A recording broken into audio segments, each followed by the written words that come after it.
Welcome to Đồng Nai Radio and Television Station. Here comes to the news today. Vietnam recorded a record trade surplus for the first time in 10 months, according to the General Department of Customs. By the first half of October 2022, Vietnam had a trade surplus of 7.24 billion USD.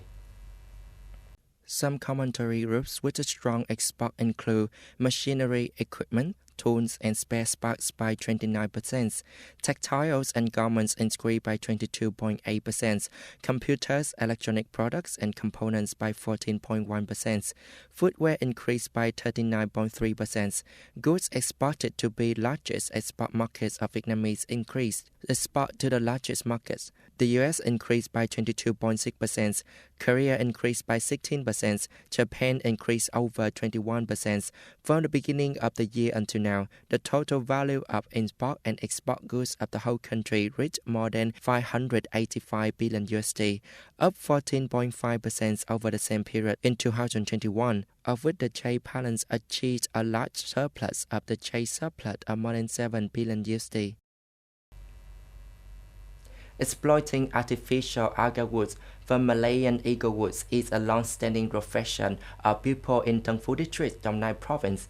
This is considered the largest alga wood raw material area in the country, creating stable jobs for the thousands of local workers. At Miss Levy Huyn's alga wood facility, groups of workers, one of each day, the Malayan eagle wood is bought and they are cut, chiseled, laid, and then fizzled. The alga wood works is not too difficult, but separating the alga wood from the Malayan eagle woods requires a worker to be skillful and meticulous.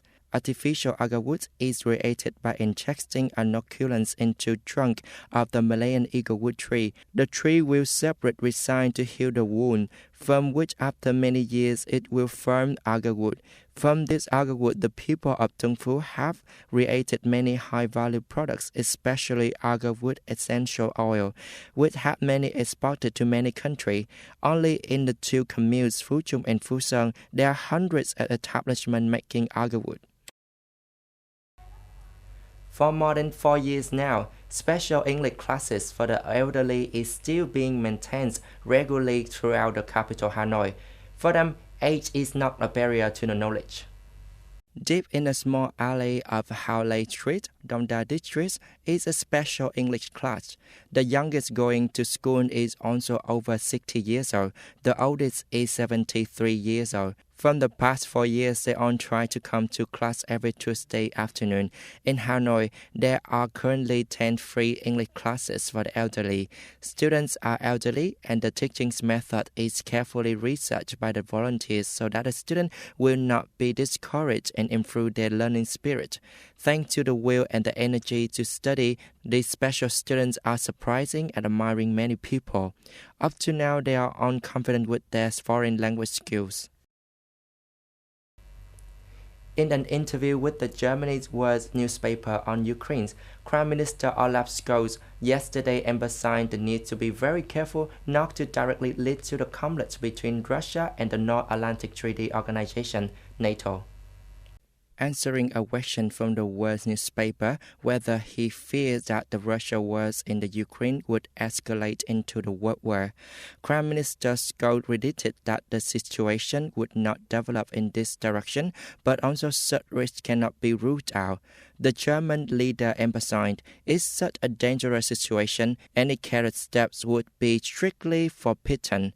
It must not lead to direct conflicts between Russia and NATO. Challenger Scholz noted that Germany is supporting Ukraine in its capacity. After the US, Germany is the country that gives Ukraine the strongest support, both financially in humanitarian terms and weapons. A few days ago, Berlin also delivered to Kiev the most modern RTR defense system in the world, which even the German Federal Army did not have. Former British Prime Minister Boris Johnson has enough 100 MPs backing to be able to run for the position of chairman of the Conservative Party again. The Sunday Times political commentator Tim Shipman, citing an unnamed source close to the former Prime Minister, quoted on Twitter, "The former Prime Minister already had 100 supporters and is likely to be elected to successfully trust as British Prime Minister. The BBC and the Sky News also reported separately that the Mr. Johnson, who arrived in London on the Saturday after a holiday in the Caribbean, now has more than 100 supporters. Before Mr. Johnson, Mr. Rishi Sunak has also reached the minimum threshold to run the UK's top office. This is the end of our news today. Thanks for watching. Have a good time. Goodbye.